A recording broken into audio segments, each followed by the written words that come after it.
이런 상황을 생각해 보세요. 모든 것을 다 가진 것처럼 보입니다. 좋은 인간관계, 안정적인 직장, 순조로운 일상. 하지만 밤에 침대에 누우면 마음속에서 조용히 이게 전부일까? 라는 생각이 듭니다. 진정으로 만족감을 주는 것은 없습니다. 행복을 갈망하지만 손에 잡힐 듯 말 듯 손에서 미끄러져 나갑니다. 칼 융은 오래전에 이러한 현상을 간파했습니다. 그는 진정한 문제는 행복을 찾지 못하는 것이 아니라 잘못된 곳에서 행복을 찾는 것이라고 말했습니다. 만약 이러한 감정이 낯설지 않다면 이 영상이 도움이 될 것입니다. 대부분의 사람들은 불행의 원인을 외부적인 요인에 돌립니다. 잘못된 직업, 잘못된 도시, 잘못된 관계, 잘못된 사람. 이것만 있다면 행복할 텐데 라고 생각합니다. 그리고 실제로 그런 일이 일어납니다. 잠시 동안은 행복감을 느낍니다. 하지만 곧 똑같은 공허함이 다시 찾아옵니다. 더 깊고 더 조용하고 더 오래 지속되는 공허함. 이번에는 다른 것에 눈을 돌립니다. 더 큰 목표, 더 흥미로운 관계, 더 명예로운 직함. 마치 나에게 맞는 것을 찾으면 그 공허함이 채워질 것처럼 말입니다. 하지만 그렇지 않습니다. 결코 그렇지 않습니다. 문제의 근원은 외부적인 것이 아니기 때문입니다. 융은 오래전에 이 점을 간파하고 매우 명확하게 밝혔습니다. 내면 세계는 외부 환경의 변화 없이는 변하지 않습니다. 하지만 내면 세계가 변하면 외부 환경은 무의미해집니다. 이 문장은 듣기 좋고 어쩌면 약간 진부하게 들릴 수도 있습니다. 하지만 이 문장이 지닌 무게를 깨닫게 되면 삶에 대한 관점이 달라집니다. 왜냐하면 이 문장은 내면의 공허함이 삶에서 무언가가 부족하다는 신호가 아니라 당신 자신에게서 무언가가 부족하다는 신호라고 말하기 때문입니다. 그렇다면 당신에게서 무엇이 부족한 것일까요? 매일 아침 눈을 뜨고 출근하고 사람들과 이야기하고 미소 짓고 책임을 다합니다. 당신에게서 무엇이 부족한 것일까요? 융의 답은 바로 당신 자신입니다. 가면도, 역할도, 기대도 없는 진정한 당신 말입니다. 융에 따르면 대다수의 사람들은 진정한 자아와는 동떨어진 삶을 살아갑니다. 이는 대부분 의식적인 선택이 아닙니다. 아주 어린 시절부터 시작됩니다. 가족은 사랑받기 위해 어떻게 행동해야 하는지 가르칩니다. 학교는 성공했다고 여겨지기 위해 어떤 틀에 맞춰야 하는지를 정해줍니다. 주변 환경은 조용하지만 단호하게 당신이 어떻게 보이고 말하고 느껴야 받아들여질 수 있는지를 강요합니다. 그리고 당신은 그에 순응합니다. 순응하는 것이 생존이기 때문입니다. 거절은 고통스럽기 때문입니다. 배척은 끔찍하기 때문입니다. 세월이 흐릅니다. 당신이 적응해온 역할들은 점점 더 굳어집니다. 당신은 그 역할들에 너무 익숙해져서 그것들이 단지 가면일 뿐이라는 사실조차 잊어버립니다. 당신은 전문적이고 책임감 있고 강하고 명랑하고 차분합니다. 이 모든 것을 당신은 진심으로 하는 것일까요? 아니면 남들이 그렇게 하라고 기대하기 때문일까요? 대부분의 경우 당신은 스스로에게 이 질문을 던질 기회조차 없습니다. 삶은 멈추지 않고 흘러가기 때문입니다. 해야 할 일 목록은 끝이 없습니다. 다른 사람들의 필요가 항상 우선입니다. 그리고 침묵 속으로 물러나면 마음속에 불편함이 생겨납니다. 마치 혼자 있는 것이 위험한 것처럼. 마치 그 침묵 속에 무언가가 기다리고 있는데 당신은 그것을 마주할 준비가 되어 있지 않은 것처럼. 바로 이런 이유로 사람들은 끊임없이 바쁘게 살아갑니다. 휴대폰, 소셜미디어, 소음, 사람들. 이것들은 단순한 오락거리가 아닙니다. 그것들은 또한 도피처이기도 합니다. 내면의 목소리로부터 멀어지는 가장 쉬운 방법은 그 목소리를 덮어버릴 만큼 큰 외부 소음을 만들어내는 것입니다. 하지만 그 목소리는 멈추지 않습니다. 밤에 침대에 누웠을 때 화면이 꺼지고 집안이 고요해지면 그 목소리가 다시 돌아옵니다. 그리고 묻습니다. 이게 전부야? 이게 전부라고? 융은 이 질문을 질병의 증상으로 보지 않습니다. 오히려 그는 이것을 영혼의 가장 솔직한 부름이라고 설명합니다. 그 목소리는 무언가 잘못되었다는 것이 아니라 무언가가 아직 시작되지 않았다는 것을, 진정으로 살기 시작하지 않았다는 것을, 자신의 삶, 자신의 가치관, 자신의 목소리를 온전히 찾지 못했다는 것을 말해줍니다. 그렇기에 어떤 외적인 성공도 그 공허함을 채울 수 없습니다. 그 공허함은 성공이 아니라 진정성으로 채워지기 때문입니다. 다른 사람이 쓴 각본 속에서 아무리 완벽하게 역할을 연기한다 해도 그 연극은 당신의 삶이 아닙니다. 그리고 당신의 영혼은 이것을 알고 있습니다. 매일 알고 있습니다. 영혼은 작은 신호들로 당신에게 경고합니다. 때로는 설명할 수 없는 피로감이나 탈진으로, 때로는 모든 것이 잘 풀리는데도 불구하고 느껴지는 무의미함이나 공허함으로, 그리고 때로는 완전히 행복해야 할 순간에 갑자기 밀려오는 슬픔으로 말입니다. 이것들은 오작동이 아니라 신호입니다. 당신의 영혼이 당신에게 돌아오라고 초대하는 순간들이죠. 융은 이 모든 것을 보고 이렇게 말했습니다. 사람이 자신을 알려고 하지 않을수록 삶은 그 사람으로 하여금 자신을 마주하게 만든다.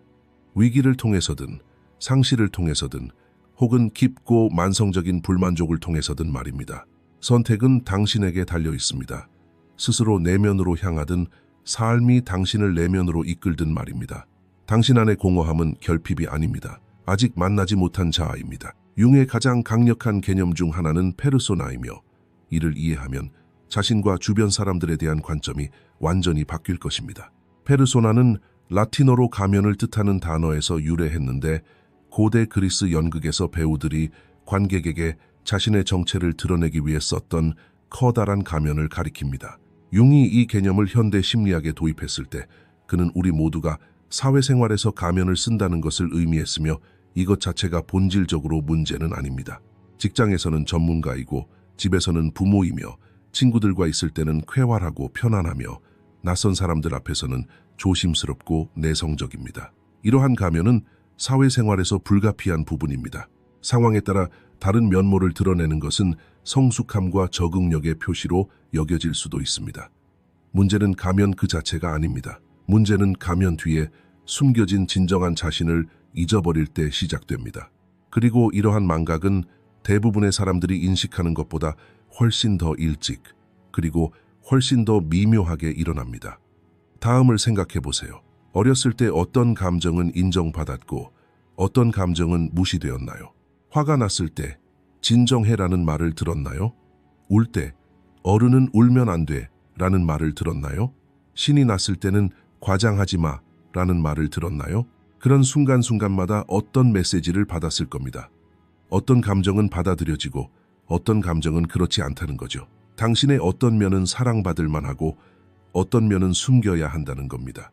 사랑과 인정을 받기 위해 숨겨야 할 부분들을 더 깊숙이 묻어버렸습니다. 더 순종적이고 더 받아들여질 만하고 더 나은 모습의 자신을 만들어냈죠. 그렇게 페르소나가 탄생했습니다. 그리고 시간이 흐르면서 그 페르소나는 너무나 강해져서 더 이상 가면이라는 느낌조차 들지 않게 되었습니다. 이제 아주 중요한 질문을 하나 드리겠습니다. 솔직하게 대답해 주세요. 아침에 눈을 떴을 때 아무도 당신을 지켜보지 않고 아무도 당신에게 기대하지 않고 어떤 역할도 연기할 필요가 없다면 당신은 누구일까요? 어떤 감정을 느낄까요? 무엇을 원할까요? 어떻게 말할까요? 대부분의 사람들은 이 질문에 답하지 못합니다. 대답하기 어려워하거나 자신의 대답이 진심인지 아니면 그저 예상되는 대답인지 확신하지 못하기 때문입니다. 페르소나가 너무 내면화되어 진정한 자아와 페르소나 사이의 경계가 모호해졌기 때문입니다. 그리고 바로 거기서 진정한 피로감이 오는 것입니다. 당신을 지치게 하는 것은 삶의 고난이 아니라 끊임없이 다른 사람이 되려고 애쓰는 무게라는 것을 깨달으세요. 매일 모든 상황에서 모든 관계에서 기대에 부응하려고 엄청난 에너지를 쏟는 것을 생각해 보세요.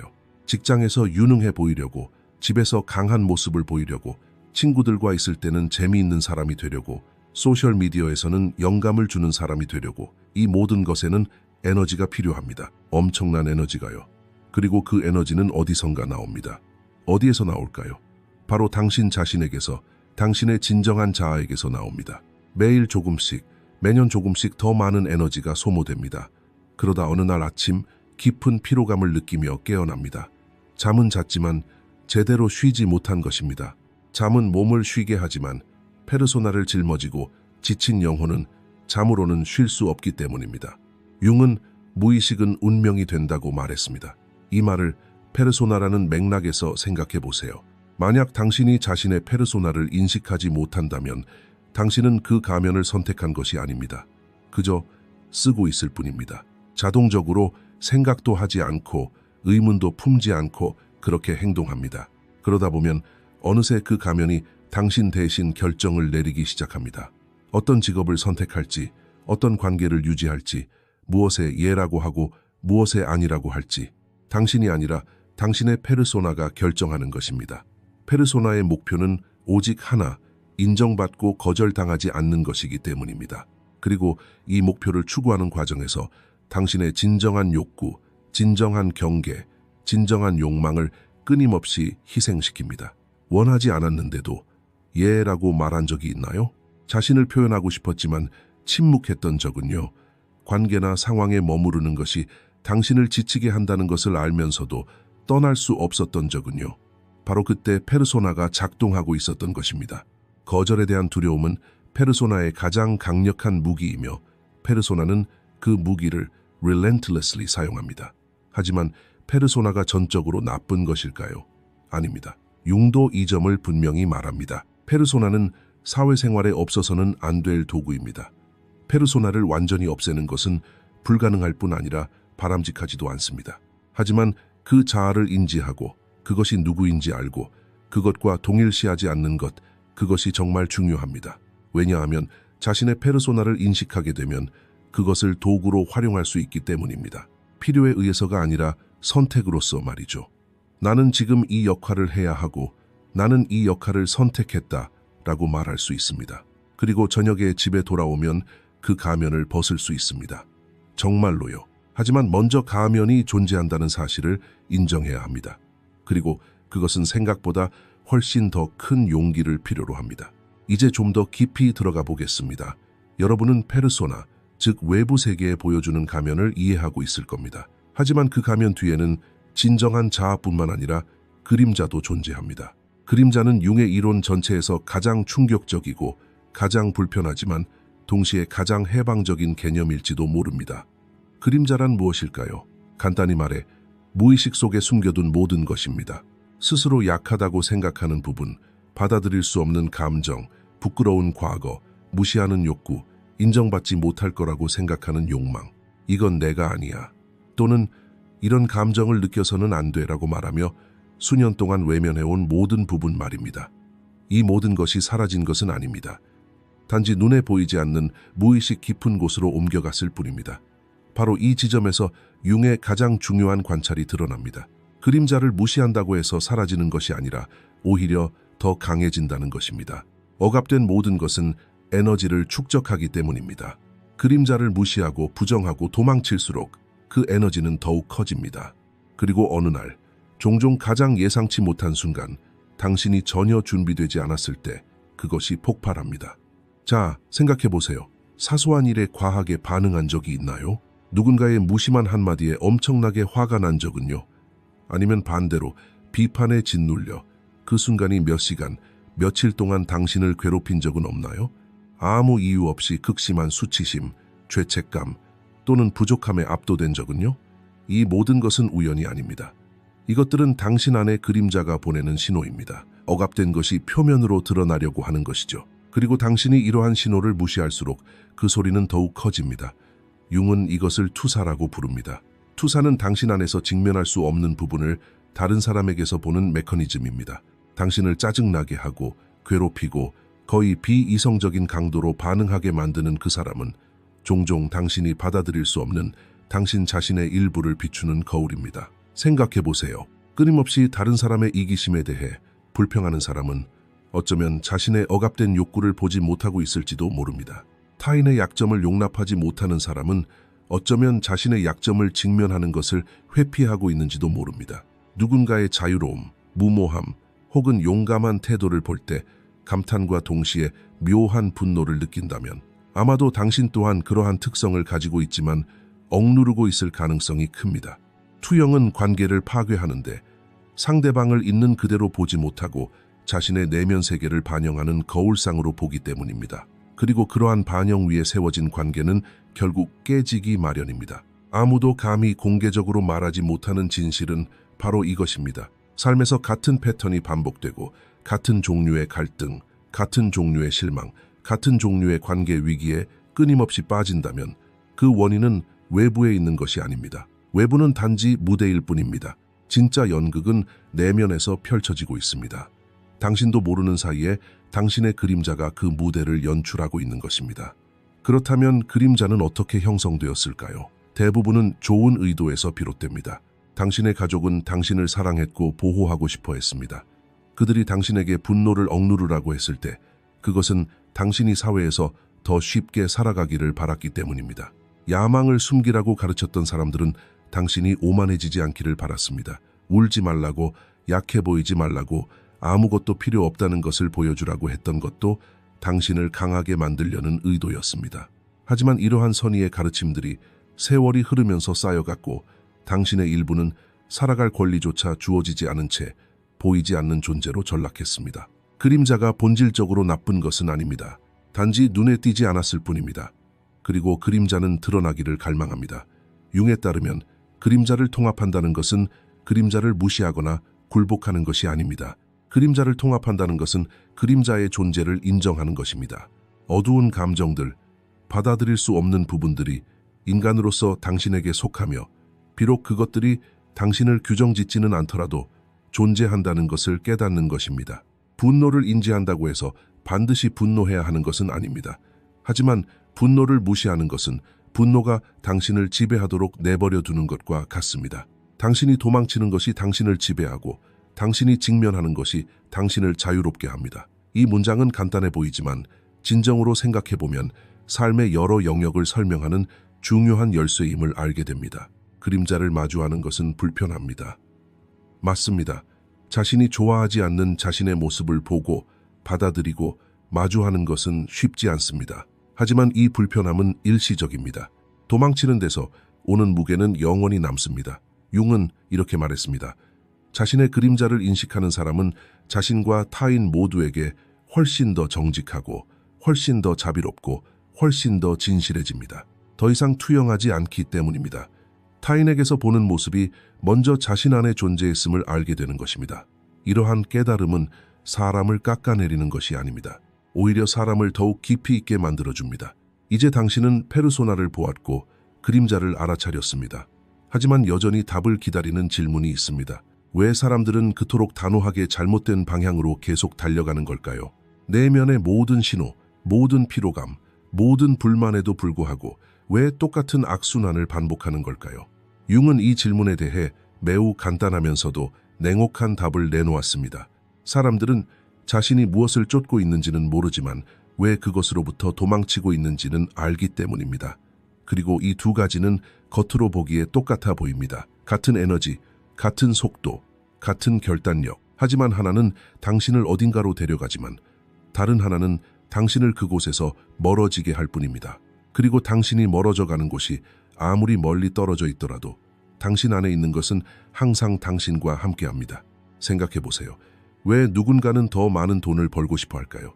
어쩌면 그들은 진정으로 자유, 안정, 사랑하는 사람들을 위한 더 나은 삶을 원할지도 모릅니다.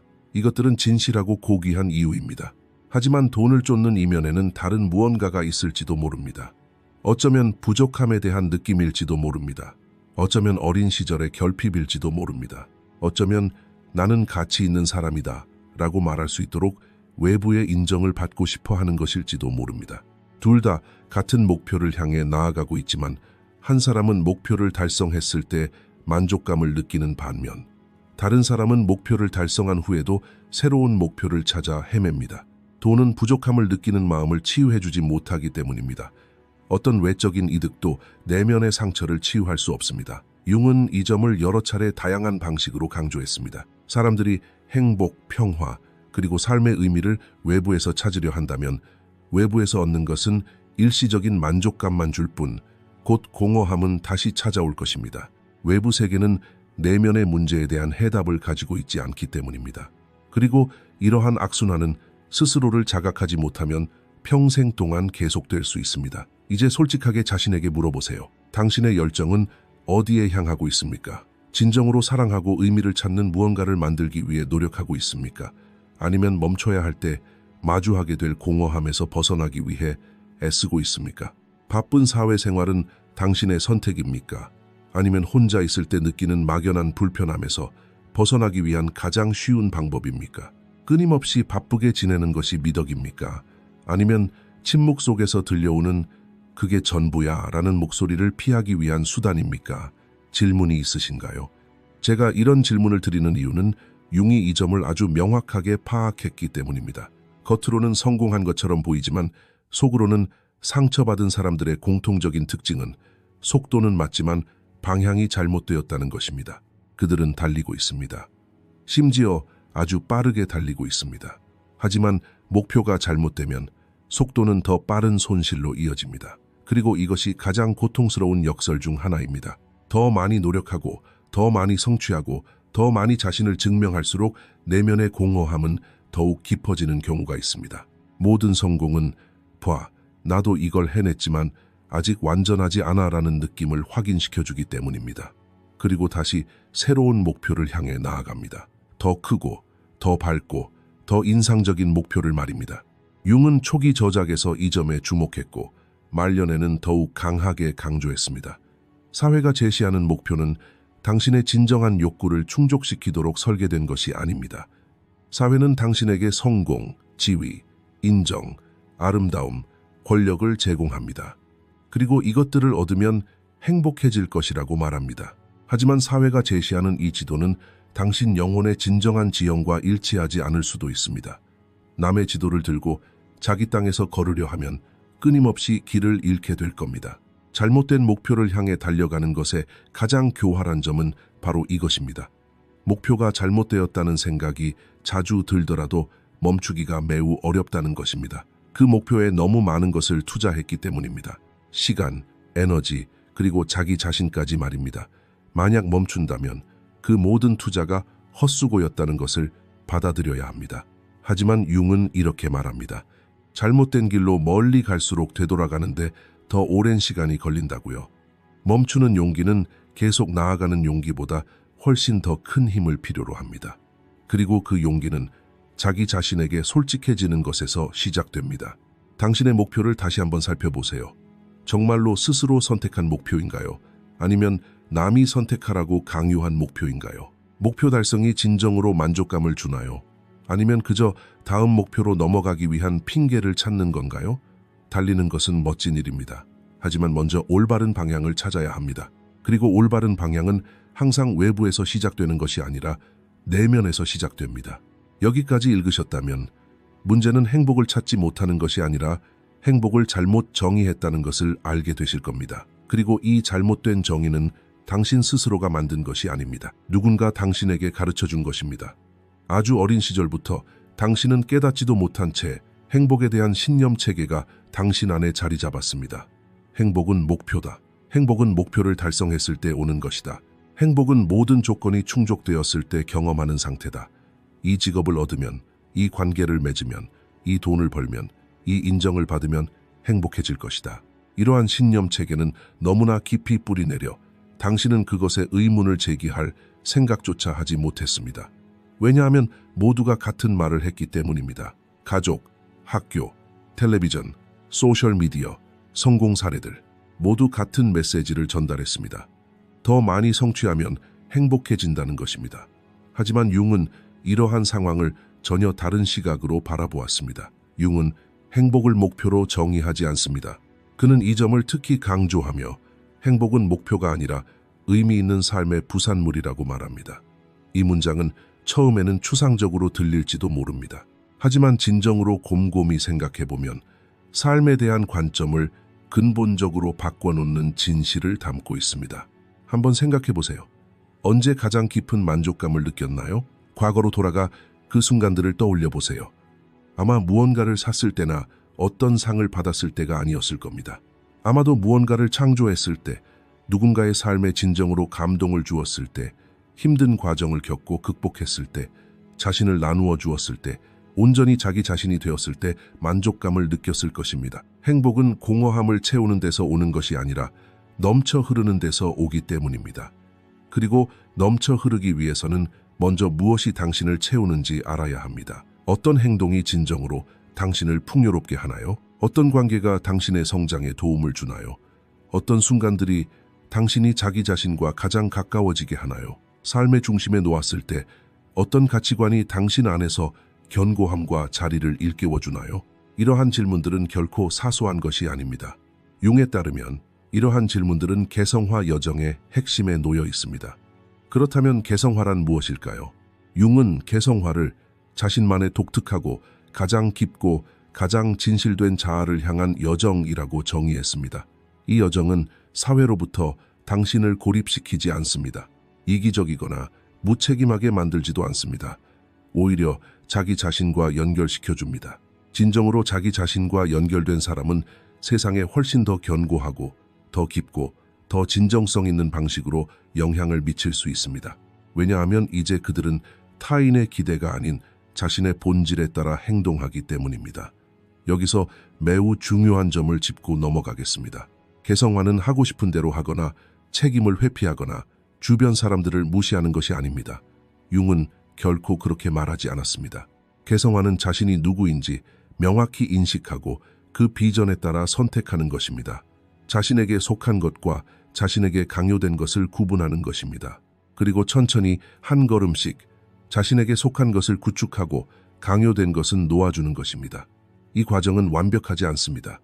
직선적인 것도 아닙니다.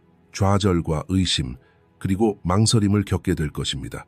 하지만 진정한 한 걸음 한 걸음은 당신 안에 작지만 흔들리지 않는 무언가를 만들어냅니다. 그리고 그 무언가는 시간이 지남에 따라 성장합니다. 융은 또한 이렇게 말합니다. 사람들이 행복을 찾을 때 실제로는 의미를 찾고 있는 것입니다. 하지만 의미와 행복은 같은 것이 아닙니다. 의미를 찾기 위해서는 때로는 고통이 필요하고 때로는 희생이 필요하며 때로는 어려운 현실에 직면해야 합니다. 그러나 의미 있는 삶을 사는 사람은 어려운 시기에도 내면의 기반을 느낍니다. 그 기반이 무너지지 않도록 지켜줍니다. 행복을 추구하는 사람에게 어려움은 행복을 가로막는 장애물로 보이며 삶을 위협처럼 느끼게 합니다. 그러나 의미를 찾는 사람은 어려움을 여정의 일부로 여깁니다. 따라서 융의 관점에서 진정한 행복은 상황이 좋을 때만 경험하는 덧없는 감정이 아닙니다. 진정한 행복은 자신이 누구인지 알고 자신의 가치관에 따라 살아가며 자신의 빛과 그림자를 모두 받아들일 때 오는 깊은 평온함입니다. 이를 얻기 위해 완벽한 삶을 살 필요는 없습니다. 모든 문제가 해결될 필요도 없습니다. 그저 자신에게 솔직해지고 내면으로 향하고 오랫동안 침묵했던 목소리에 귀 기울이면 됩니다. 오늘 댓글에 이렇게 적어주세요. 저는 내면으로 향할 준비가 되었습니다. 짧은 문장처럼 보일지 모르지만 때로는 무언가를 글로 옮기는 것이 문을 여는 것과 같습니다.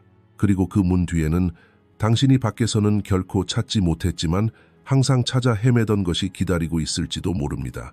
여기까지 읽으셨다면 결코 우연이 아닙니다. 대부분의 사람들은 이런 질문들을 피합니다. 직면하기보다는 그냥 넘어가고 듣기보다는 억누르고 이해하기보다는 다른 일에 정신이 팔려 있습니다. 하지만 당신은 여기에 있습니다. 그리고 그것은 당신에 대해 중요한 무언가를 말해줍니다. 이제 이 여정의 마지막이자 어쩌면 가장 중요한 부분에 대해 이야기하고 싶습니다. 변화는 어디에서 시작될까요? 대부분의 사람들은 변화를 중대한 사건, 극적인 전환점, 모든 것이 바뀌는 단 한순간과 연관짓습니다. 위기, 상실, 이별, 질병. 물론 때로는 변화가 정말로 그렇게 시작되기도 합니다. 삶은 때때로 우리를 강제로 멈춰 세웁니다. 하지만 융은 전혀 다른 이야기를 합니다. 융에 따르면 변화는 큰 폭발이 아니라 작은 깨달음에서 시작됩니다. 이전에는 보지 못했던 것을 보게 되는 순간이 옵니다. 어떤 반응을 보고 이 반응은 나에게서 나오는 것일까?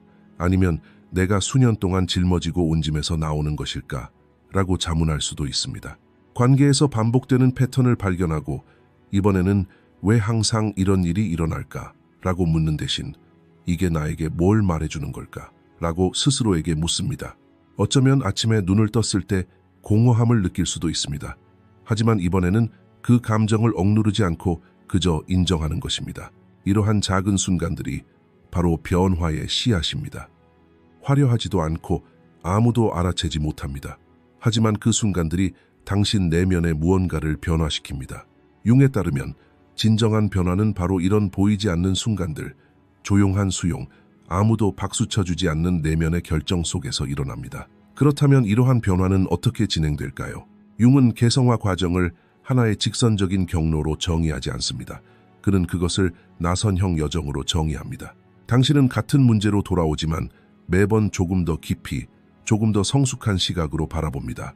1년 전 당신을 산산조각 냈던 비판이 오늘날에는 그저 정보로만 다가올 수도 있습니다. 한때 당신의 정체성 전부처럼 느껴졌던 역할이 이제는 그저 맡은 임무처럼 보일 수도 있습니다. 이러한 변화는 당신을 차갑고 거리를 두고 감정이 없는 사람으로 만들지 않습니다. 오히려 당신을 더욱 진실되게 만듭니다. 왜냐하면 당신은 더 이상 자신의 반응에 따라 움직이는 사람이 아니라 자신의 선택에 따라 움직이는 사람이 되기 때문입니다. 그리고 이 차이가 모든 것을 바꿔놓습니다. 이제 아주 구체적인 이야기를 해드리겠습니다. 변화는 추상적인 개념일 필요가 없습니다. 일상생활 속에서 아주 작지만 강력한 형태로 나타날 수 있습니다.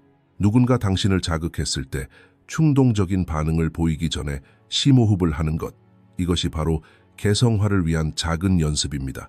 누군가에게 무심코 예라고 대답하려 할 때 잠시 멈춰서 내가 정말 이것을 원하는가? 라고 스스로에게 묻는 것은 자신의 페르소나를 자각하는 첫걸음입니다.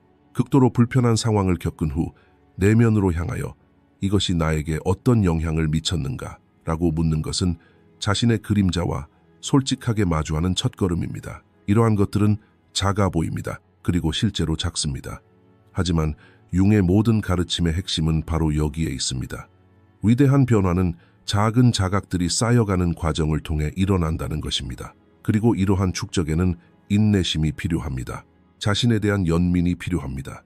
수년에 걸쳐 형성된 페르소나가 하루아침에 사라지는 것은 아니기 때문입니다. 수년간 억눌러진 그림자가 단 한 번의 명상으로 통합되는 것도 아닙니다. 그것은 과정입니다. 그리고 그 과정에서 가장 아름다운 부분은 바로 이것입니다. 각 단계는 이전 단계 위에 쌓아 올려진다는 것입니다. 어떤 자각도 헛되지 않습니다. 융은 생애 말년에 이렇게 말했습니다. 내 인생 후반기에 내가 배운 가장 중요한 것은 내면의 어둠과 화해하는 것이 외부의 빛을 찾는 것보다 훨씬 더 깊은 자유를 가져다 준다는 것이다. 이 문장을 다시 한번 생각해 보세요. 어둠과 화해하는 것, 그림자를 지우려 애쓰는 것도 아니고 부정하는 것도 아니고 도망치는 것도 아닙니다. 그림자와 화해하고 받아들이는 것입니다. 그리고 그 수용 안에서 예상치 못한 자유를 발견하는 것입니다. 바로 거기서 변화가 시작됩니다. 인생의 어느 시점, 어쩌면 오래전일 수도 있고 어쩌면 바로 지금일 수도 있지만 무언가 잘못되었다는 느낌을 받았을 것입니다. 무거운 짐을 지고 있었고 설명할 수 없는 피로감을 느꼈을 것입니다. 그 느낌은 잘못이 아니었습니다. 그 느낌은 당신의 영혼이 당신에게 보낸 가장 솔직한 메시지였습니다. 그리고 이제 당신은 그 메시지를 들었습니다. 가면을 인식하는 것은 개성화의 시작입니다. 그림자와 마주하는 것은 당신이 도망쳐 왔던 것을 향해 나아가는 것입니다. 잘못된 목표를 버리는 것은 용기입니다. 그리고 의미를 찾는 것은 달리던 방향을 바꾸는 것입니다. 이러한 단계들이 당신을 완벽하게 만들지는 않을 것입니다. 어차피 완벽함은 목표가 아니었습니다.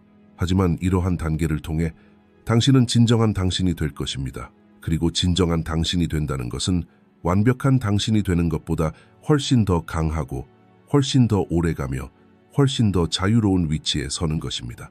융은 평생 동안 한 가지를 강조했습니다. 바로 자기 자신이 되는 것이 가장 위대한 용기라는 것입니다. 그리고 그 용기는 다른 시간, 다른 장소, 다른 상황에서 시작되는 것이 아니라 바로 여기, 지금, 바로 당신의 삶 속에서 시작됩니다. 이것으로 이번 영상을 마치겠습니다. 저희를 후원하고 싶으시다면 가입하기 버튼을 클릭하여 멤버십에 가입해 주세요. 감사합니다.